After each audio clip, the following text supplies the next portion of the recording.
নমস্কার প্রিয় দর্শক, ক্যালকাটা ডায়ালগস থেকে মনোজ দাসের প্রীতি এবং শুভেচ্ছা নেবেন।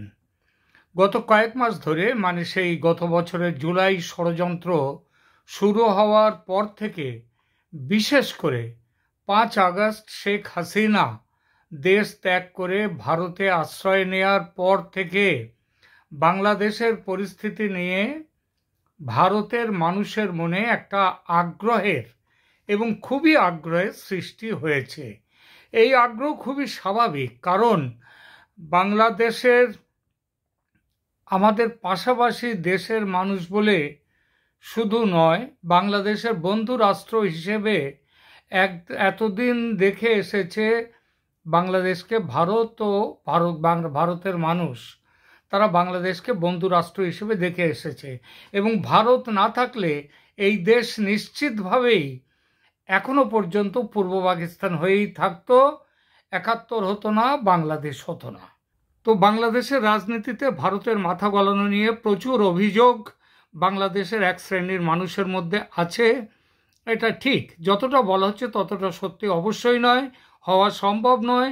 তবে এটা ঠিক যে বাংলাদেশের সমস্ত রাজনৈতিক দলের মধ্যে গত 15 বছর ক্ষমতায় থাকা আওয়ামী লীগকে ভারত বেশি রকমের মিত্র ভাবে।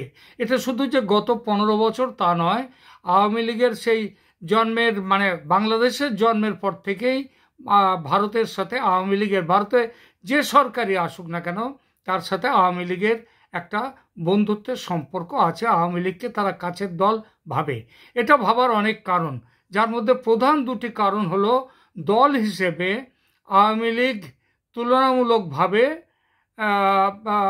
ধর্মনিরপেক্ষ ও সন্ত্রাসীদের প্রশ্রয় দেয় না, এবং 2, ভারতের প্রতি এই দল শত্রু ভাবাপন্ন নয়, অন্য দলগুলোর তুলনায় অনেক বেশি মিত্রতা তাদের। সুতরাং সেই আওয়ামী লীগ দলের সরকারকে দেশি ও বিদেশি ষড়যন্ত্রের মাধ্যমে যেভাবে পতন ঘটানো হয়েছে, সেটা নিয়ে ভারতের মানুষ যদি চিন্তা ভাবনা করে, যদি আন্দোলিত ও আলোড়িত হয়, সেটাই স্বাভাবিক। এই ভাবনা থেকে ভারতের মিডিয়া ও ইউটিউবারদের অনেকেই বাংলাদেশের রাজনীতি ও সামগ্রিক পরিস্থিতি নিয়ে আলোচনা করছে। আমার ক্যালকাটা ডায়ালগসও সেই ইউটিউবারদের, সেই মিডিয়ার একটি অন্যতম অংশ। যেহেতু বাংলাদেশের মিডিয়া এখন অনেকটাই সেখানকার অন্তর্বর্তী সরকার দ্বারা নিয়ন্ত্রিত, এবং সত্যি খবর সেখান থেকে বাইরে আসা নিতান্তই কঠিন। বিশেষ করে ভারতে আমরা যারা বসে সেখানকার সংবাদ করি, খবর করি, তাদের কাছে সত্য খবর পাওয়া যেহেতু সহজ নয়, তাই অনেক সময় পরিস্থিতি বিশ্লেষণ করে এবং যে খবরটুকু থাকে হাতে এসে পৌঁছয় তার উপরে নির্ভর করে আমরা বিশ্লেষণ করে একটা সিদ্ধান্তে পৌঁছতে হয় আমাদের। খবর দেয়া শুধু নয়, খবরের বিশ্লেষণ করাটাও আমাদের কাজ, এবং সেই মতো খবরের বিশ্লেষণগুলো পরিবেশন করা হয় দর্শকের দরবারে। পরবর্তী সময়ে সেই সব পরিবেশিত সংবাদের কিছু যেমন সত্যি হয়, তেমনি কিছু সংবাদ আবার সত্যি হয় না, আমাদের বিশ্লেষণ ভুল হয়ে যায়। এটা হয়, এটা স্বীকার করতেই হবে, এবং এটা সব সংবাদেই মাধ্যমেই এগুলো হয়।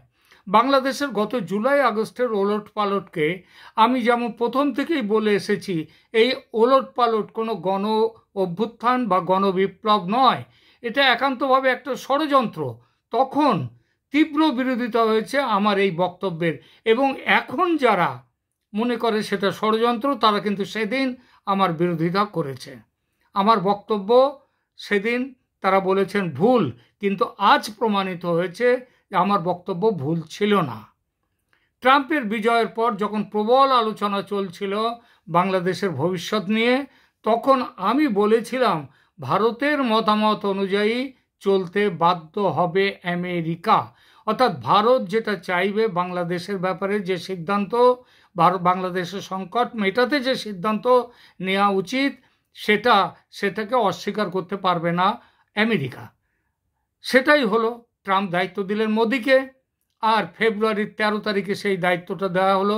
এটাকে অনেকে কেউ বলতে পারেন এটা ট্রাম্পের একটা অ্যাম্বিগুয়াস স্টেটমেন্ট বা অ্যাম্বিগুয়াস মানে অস্পষ্ট মন্তব্য, এটা যদি কেউ বলেন সেটাকে যেমন কিছুটা ভুল বলা যায় না, তেমনি কেউ যদি বলেন এই মন্তব্যে ট্রাম্পের কোনো অ্যাম্বিগুইটি নেই, তিনি পরিষ্কার বলে দিয়েছেন যে এই দায়িত্ব ভারতের, বাংলাদেশের দায়িত্ব, তাহলে তিনিও কিন্তু ভুল বলবেন না, যিনি বলবেন এই দায়িত্ব ভারতের, ওটা ঠিক বলেছেন, কোনো অ্যাম্বিগুইটি নেই। আসলে রাজনীতি এমন একটা জিনিস যে সাদা চোখে সব কিছু দেখা যায় না, অনেক কিছু বুঝে নিতে হয়, আর এই বুঝে নেওয়াটা চলে যে যার নিজের মতো করে চলে, আর তার কিছু যেমন সত্যি হতে পারে ভবিষ্যতে, আবার কিছু মিথ্যে হতেও পারে। যে যে রাজনীতিটা পছন্দ করে, যা যে যেটুকু নিতে চায়, যে যেরকমভাবে দেখতে চায় সেরকমভাবেই দেখবে। তাই এই মিথ্যেকে তাই গুজব বা মন গড়া কথা বলা যায় না। কথাটা উঠছে সম্প্রতি মিডিয়ায় প্রচারিত বিশেষ করে দুটি বিষয় নিয়ে। একটি হলো বাংলাদেশের সেনাবাহিনীর মধ্যে একটা কু হয়েছে কিনা, লেফটেন্যান্ট জেনারেল ফয়জুর রহমান তিনি গ্রেপ্তার হয়েছেন কিনা, এবং দুই, শেখ হাসিনা কবে দেশে ফিরবেন, বাংলাদেশে তার শীঘ্র ফেরার সম্ভাবনা আছে কিনা, এই বিষয়টি নিয়ে। এমন নয় যে কেবল ভারতের মিডিয়া বলছে এই কথাগুলো, বাংলাদেশের সোশ্যাল মিডিয়াতেও, বহু মিডিয়াতে একই কথা অনেকে বলছেন ও বলেছেন। এমনকি ওই যে আমাদের ওয়াকারুজ্জামান সাহেব এসে নামলেন তেজগাঁও বিমানবন্দরে, বাংলাদেশের বহু চ্যানেল সেই একই কথা বলেছে।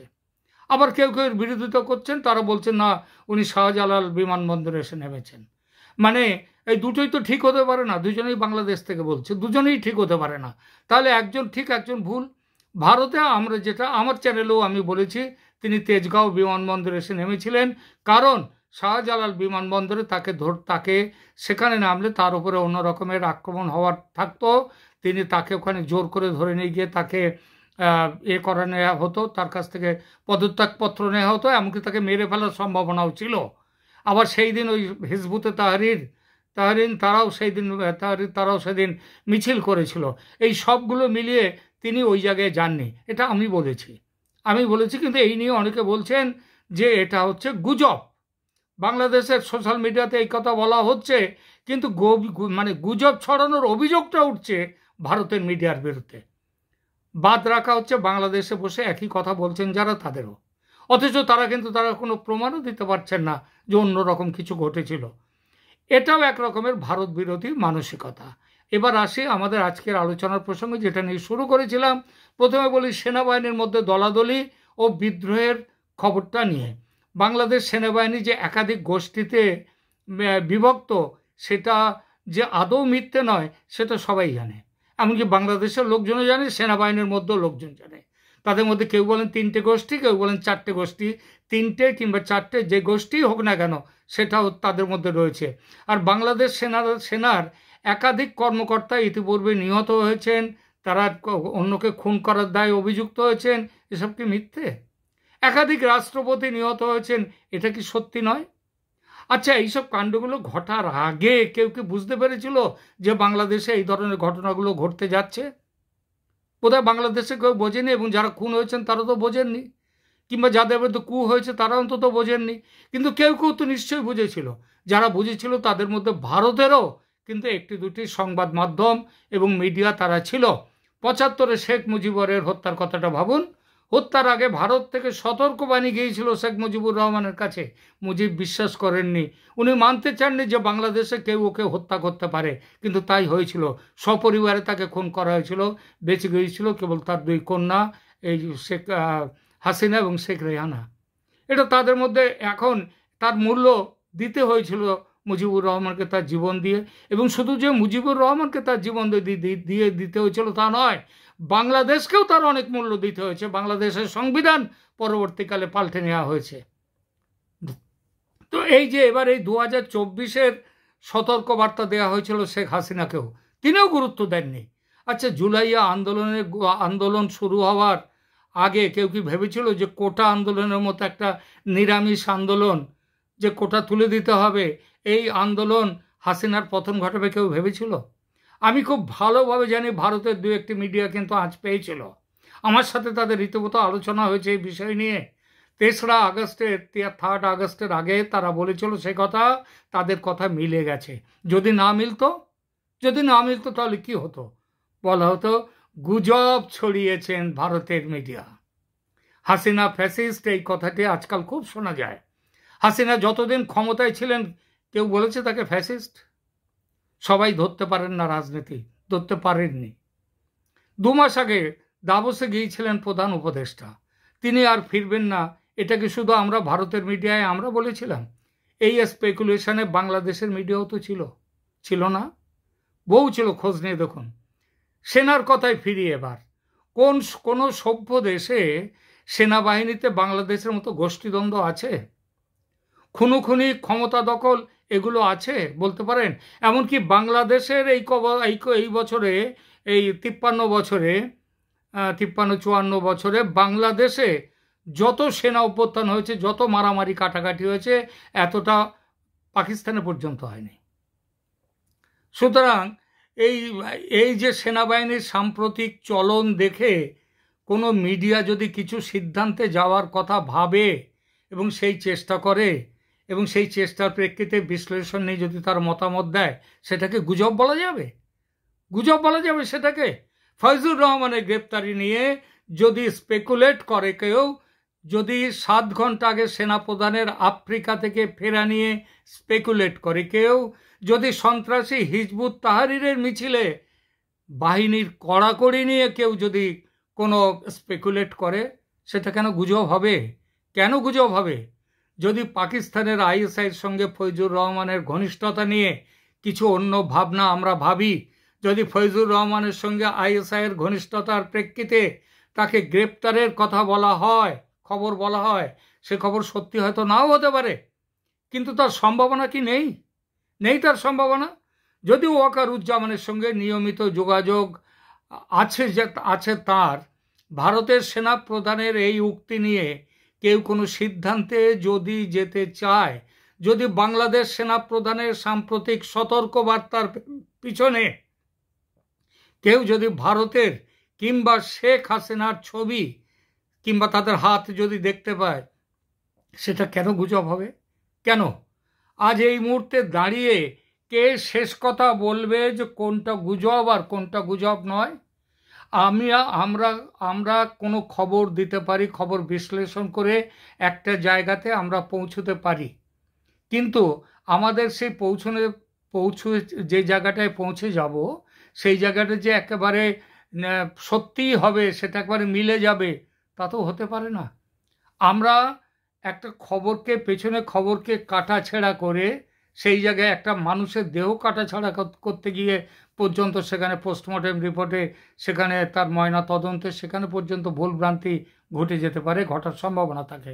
আর আমরা তো সেটা তো হাতে কলমে প্রমাণ, আর আমরা সেই প্রমাণ নয়, আমরা সরাসরি আমরা দেখাতে চাইছি এই খবর এইটা হয়েছে, সুতরাং এর থেকে এই জিনিসটা হওয়ার সম্ভাবনা আছে।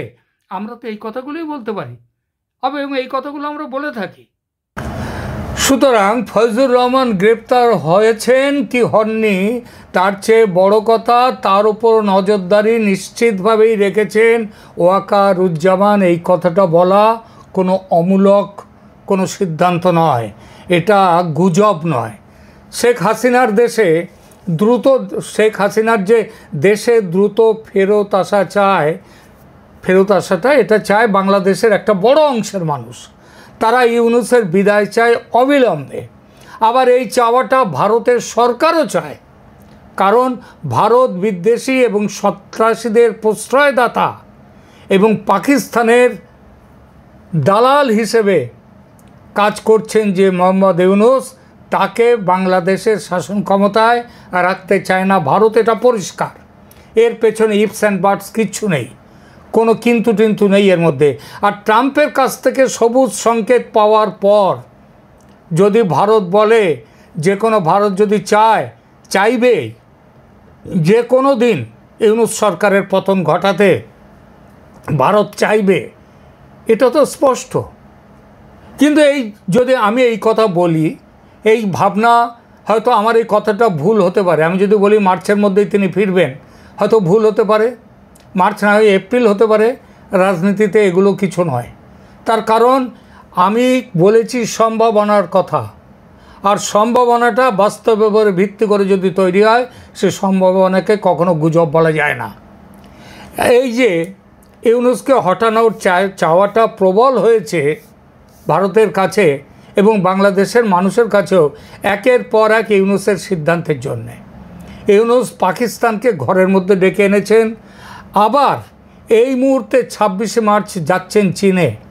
তিনি কেন চীনে যাচ্ছেন, তিনি চান কিনা সেটা অন্য প্রশ্ন, কিন্তু চীন তো জানে তাকে দিয়ে চাপ দিয়ে এই তিস্তা ব্যারেজ যে প্রকল্প, তিস্তা বাঁধ প্রকল্প, সেইটা নেওয়ার জন্যে চীন বহুদিন ধরে এই তিস্তা প্রকল্প নিয়ে তাদের উৎসাহ দেখিয়েছে। তার কারণ চীন ওখানে যেতে পারলে চিকেন নেক কেটে দিয়ে ভারতের উত্তর পূর্বের রাজ্যগুলোকে বিচ্ছিন্ন করতে পারে এবং বলতে পারে এগুলো তিব্বতের অংশ বলে তার মধ্যে ঢুকিয়ে নিতে পারে। ডোকালাম কেলেঙ্কারির কথা আমরা জানি চীনের। এটা চীনের অনেক পুরনো ছক। সুতরাং আমরা কেউ যদি বলি যে ইউনূস 26শে মার্চ যাচ্ছেন চীনে এবং সেখানে গিয়ে চীনের সঙ্গে এই ধরনের চুক্তি করবেন, তাহলে ভারত কি এটা কখনো মানতে পারে না। সুতরাং ভারত কি করতে পারে, সম্ভাবনাটা কি আছে?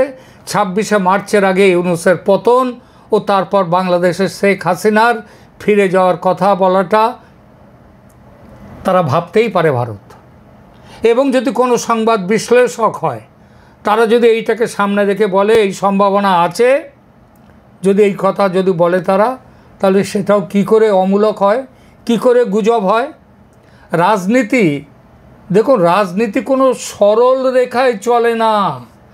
এটা একমাত্রিক নয়, বহুমাত্রিক ব্যাপার। অনেক দিক ভেবে চিনতে রাজনীতি চলে। আর বাংলাদেশের বর্তমান অস্থির পরিস্থিতিতে কোনো কিছুই নিশ্চিতভাবে বলা যায় না, কোনোটা বলা সম্ভব নয়।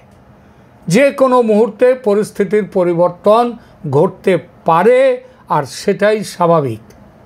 আর যেটা সত্যি মনে হচ্ছে কাল সেটা সত্যি নাও মনে হতে পারে, মিথ্যে হয়ে যেতে পারে। আবার আজ যেটা হওয়া অসম্ভব বলে মনে হচ্ছে কাল কিন্তু সেটা আবার সম্ভব হতে পারে। আমরা জ্যোতিষী নই। আমরা খবর বিশ্লেষণ করে যা পাই, যা বুঝি, সেটা দর্শকদের সামনে বলি। সেটা যাদের ভালো লাগে তারা পছন্দ করেন, যাদের ভালো লাগে না তারা পছন্দ করেন না। কিন্তু যাদের ভালো লাগে না তারা যদি পছন্দ হয়নি তাদের আমাদের বিশ্লেষণ, তারা সেটা শুনে চুপ করে যেতে পারেন। কিন্তু বাংলাদেশে আমি আগের একটা ভিডিওতে বলেছি, খিস্তিওয়ালাদের গালাগালিতে ডক্টরেট বোধহয় এদের অনেকের ডক্টরেটের সংখ্যা ও দেশে খুব বেশি, এবং তারা যে ভাষায় খিস্তি দেন সেটাকে বলতে বাধ্য, সেটা ভদ্র ভাষায় খিস্তি নয়। আর যারা মনে করেন সব জানতা, সে যে আমরা সব জানতা নই। আমরা বারবার বলছি আমরা গণৎকার নই, জ্যোতিষী নই। আমরা খবর বিশ্লেষণ করি আমাদের মতো করে, তারপর একটা সিদ্ধান্তে পৌঁছই। সেই সিদ্ধান্তের সাথে আপনাদেরকে, দর্শকদেরকে তার সাথে পরিচিত করাই। ঠিক আছে, আমাদের এর বাইরে আর কিছু নেই। আর বাংলাদেশের ব্যাপারে অবশ্যই বলছি, আমাদের নিজেদের ভেতরের একটা চাওয়া আছে। কারণ আমরা ওই 1971-এর ওই বাংলাদেশের থেকে যখন লক্ষ লক্ষ মানুষ এখানে এসেছিলেন, তাদেরকে আমাদের এখানে আমরা তাদের পাশে দাঁড়িয়েছিলাম। সুতরাং বাংলাদেশের যে বিষয়, বাংলাদেশের উপরে আমাদেরও একটা আত্মিক যোগ আছে, আমাদেরও একটা তার সাথে সম্পর্ক আছে। আমরা তার জন্যই বাংলাদেশ নিয়ে কথা বলবো এবং আমাদের মতো করে বাংলাদেশের ওপরে আমাদের খবরের বিশ্লেষণ করব। যাদের পছন্দ হবে তারা ভালো বলবেন, যাদের পছন্দ না হবে তারা চুপ করে যাবেন, কিন্তু খিস্তি করবেন না। কারণ সেটা গালাগাল দিলে আপনাদের নিজেদের গায়ে পড়ে, ওই যে সে একটা কথা আছে না, জমিদারের কথা, যে জমিদার রেগে গিয়ে প্রজাকে বলছে শুয়োরের বাচ্চা, তখন প্রজা বলছে হুজুর মা বাপ। তা যারা বলছেন এরকমভাবে গালাগাল দিচ্ছেন তাদেরকে বলে আপনারা হুজুর, আপনারা মা বাপ। এইবার গালাগালিটা নিজের ঘাড়ে নিয়ে বসে থাকুন। এখনকার মতো এখানেই রাখছি। ধন্যবাদ, ভালো থাকবেন।